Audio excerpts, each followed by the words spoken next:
Hi everyone. On Sunday, I went to Speaker's Corner to see Kelly J. Keane Minchell, otherwise known as the Posy Parker, mark the 2-year anniversary of the very first sale of the first t-shirt she produced, the one giving the definition of woman. I do, of course, have one of those t-shirts, and if I was still as thin as I was when I first got it, I would definitely have worn it on Sunday, but I'm not. It was really good to meet some of you there on Sunday, and thank you so much for the nice things you said about the videos that I've been making. I didn't go to Speaker's Corner intending to speak myself, but I ended up making a brief impromptu speech, of which I remember very little. The whole event was live streamed, and obviously I'll post the link to it below for those who might want to see it. I understand the audio isn't very good, but never mind. It was a very pleasant afternoon, and hopefully there'll be many more of them, and I'll get the chance to meet some more of you. Now, when I got home on Sunday, I found that Jos Pryor had yet again indulged his unfortunate and embarrassing obsession with me by posting this tweet. So the cranks were at Speaker's Corner. Maria can't help but revisit the scene of the crime. This perfectly captures the antisocial weirdness they are. What a nice day, wide open spaces, fresh air, freedom, and then this absurdity. I've no idea what he's babbling on about here. Is he trying to make it sound as if I am drawn to visiting Speaker's Corner by the same weird and irresistible force that compels him to comment publicly about me every time he sees me in a video or something? And what does he think is antisocial weirdness about a bunch of people doing what people have been doing for over 150 years now, which is to visit Speaker's Corner on a Sunday to set up store and deliver a message. In our case, the message that transgender ideology and those who promote it are hurting women and children. He calls our campaigning an absurdity. Well, perhaps he'd like to tell that to Keira Bell's face. Keira is the young detransitioning woman who is taking legal action against the NHS and who needs our support. Or perhaps he'd like to tell it to the 2 little girls who were victims of transgender Katie Dolotovsky. Or perhaps he'd like to tell it to one of these ladies cheated out of their rightful places on the medals podium by the man in the middle. It's for all these and for all the other victims of the cult of transgenderism that we will continue to do what we are doing, even though Pryor, with exquisite irony, calls us cranks. Sorry, I mean anti-trans cranks. Anti-trans cranks are the absolute worst. We're the worst. We must be doing something right then. I do, however, take exception to some of the comments made in response to that strange tweet of his, and again, this sort of crap still happens frequently, and I really appreciate those who challenge them. Thank you. My name continues to be like a red-ragged, well, I was going to say bull, but maybe not a bull, more like a bunch of rabid donkeys. Any mention of me, and they come charging out of their pens, I suppose. Now, you can accuse me of being a masochist because I have set up an alert and I get notified of people mentioning me on Twitter. Doesn't always work because a lot of people do what J.K. Rowling did recently and misspell my name. I've blogged about what happened then, so I won't talk about it here, except to say that her mention of me brought me a lot of grief from the trans cult. But even when my name gets misspelt, some of my friends and allies take it upon themselves to let me know when people are defaming me, and I do appreciate that. I've made it clear that I do want to know, partly because I'm collecting stuff like this in case I ever decide to do anything about it legally, but the most important reason is that I want people to know what actually happened at Speaker's Corner, because what happened there and the aftermath, the deliberate lying, the celebration of the violence, the exhortation that more women be assaulted and even raped and killed, and the trial where the judge tried to get me to refer to the violent nutcase Tara Flick Wolf as she. These have been turning points for so many people. I've lost count of the number of people who said it was my story or some aspect of it that peaked trans them, and they're still saying it. This was only posted on Sunday in response to a question about what turned them from being sympathetic to the cult to being peak transed, and it was clearly somebody who looked at the videos without their blinkers on. I'm not suggesting that what happened to me is going to go down in history like the suffragette Emily Davison dying under the hooves of the King's horse, but it seems likely that this story will survive my death, which is likely to come a lot sooner than the deaths of my tormentors, given that most of them are young enough to be my children or grandchildren, though not decent or intelligent enough to be them, obviously. And it's for the sake of my children and my one grandchild, all my loved ones, in fact, that I want to make sure that the story of what happened is the true one. It does sometimes feel like I've been wrongly convicted of a crime and that I must fight to clear my name. The videos I have made incorporating all the available evidence are out there. Obviously, I can't do anything about those people who refuse to watch them. One can only try to lead a rabid donkey to water, but at least I have the satisfaction of knowing that the donkeys are outnumbered and the prevailing view of what happened is the truthful one, in spite of people still posting crap like this. Someone claiming there's a video of me kicking the shit out of a woman and boasting about it.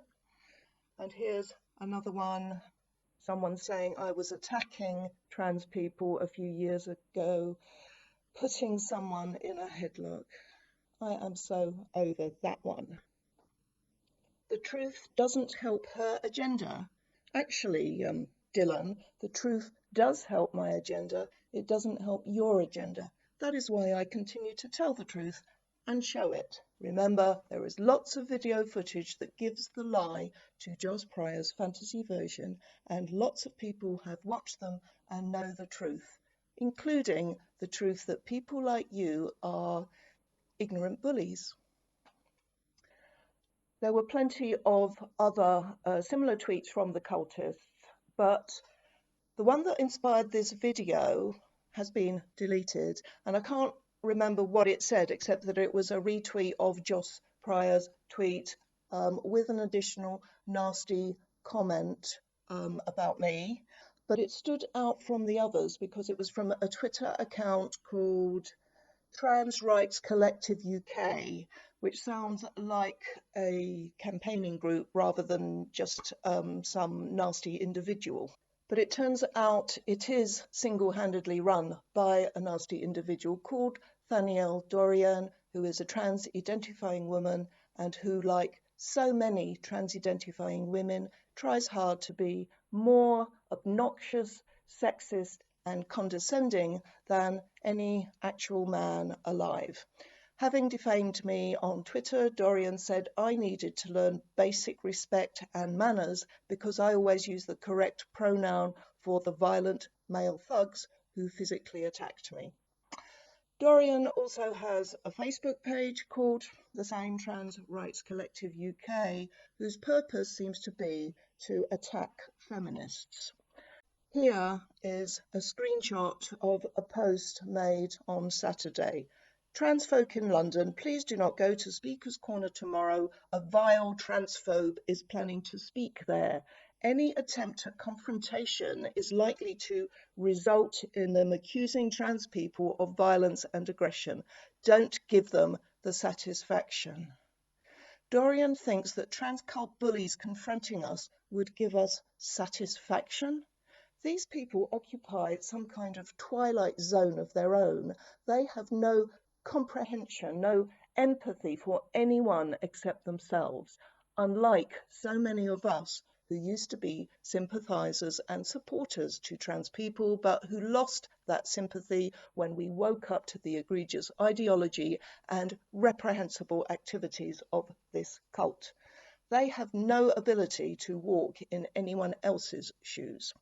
Note the description of Kelly J as a vile transphobe, because condemning the transitioning of children, the use of them as guinea pigs for puberty blockers and other interventions, the performing of double mastectomies and castrations on healthy teenagers, condemning those atrocities is such a vile thing to do, right?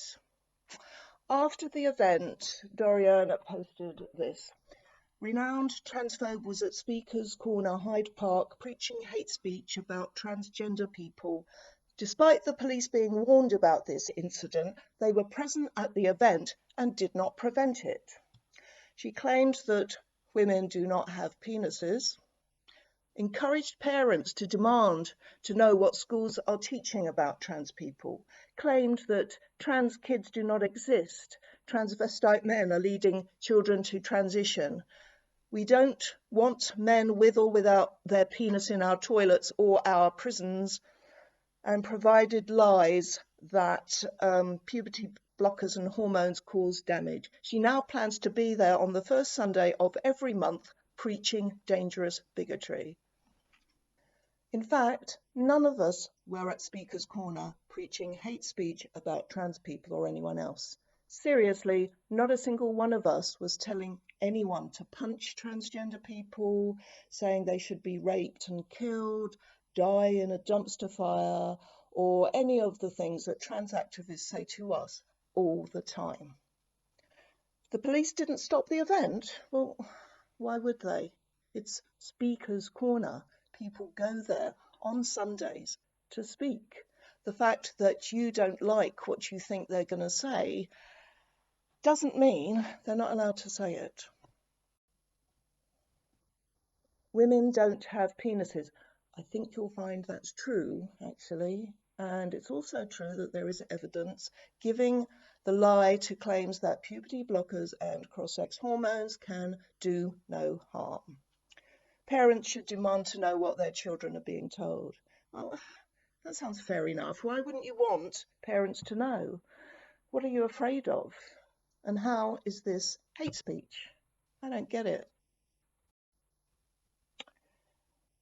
Okay, whether there are trans kids is clearly a point of contention. A lot of us dispute that there are. Obviously, you don't. Do you really think that people shouldn't be allowed to say things because you disagree with them? It's not a good look. Instead, why not offer a truthful and coherent counterargument? I think we both know why not. And by the way, women are allowed not to want men in our spaces. As for dangerous bigotry, bigotry means being intolerant of other people's views, like you are. And finally, we've got a straw poll asking people to vote on what they should do. The options are nothing, keep reporting it to the police, to MPs and London authorities, organise a peaceful disruption to distract from her speeches because she talks too much sense and mustn't be heard, right? Such as a small queer musical event. Oh, that would be awesome. I mean, good luck trying to get away with that at Speaker's Corner. There's a reason it's called Speaker's Corner and not Music Corner. Rally cis allies to hold a counter-protest to stand up for trans rights. One that looks like this, no doubt. Without endangering trans people at the location. Oh, for the love of jammy dodgers, Dorian. Why would trans people be endangered at the location? They are not the ones who get harassed and assaulted there. Finally, other suggestions welcome. Well, my suggestion is grow the fuck up and stop being an imbecile. How can there possibly be any attempt to reach any kind of compromise or consensus with people like Dorian, who is absolutely typical of trans activists, whose armory consists of nothing but trying to silence, trying to disrupt, lying and smearing everyone they oppose? I do agree with something Kelly Keane Mitchell said on Sunday about not wasting time engaging with trans activists because there is nothing there. There is no common ground, nothing to work together on. We have to just keep fighting on what matters. I do, however, think it's useful to expose them from time to time because people quite understandably have trouble believing how irredeemably awful they are and what we are up against and why it's important to win these battles, which we can do, but only if we unite and throw everything we have at them. I'll finish by saying that I owe a debt of gratitude to the tweeter called Jebrox, who provided us with this alternative straw poll to the one Dorian created and which captures the spirit of it beautifully. So what should we do to the transphobe? We should identify her, threaten her on social media and contact her workplace because shut up, woman. She must be silenced because I disagree with her. Shout over her because she shouldn't be allowed to say anything we haven't approved beforehand. Invite Tara Flick-Wolf to talk about why assaulting Maria McLachlan was totally justified. And finally, stop being sulky babies and let other people speak. Amen to that. Thanks for watching. Bye.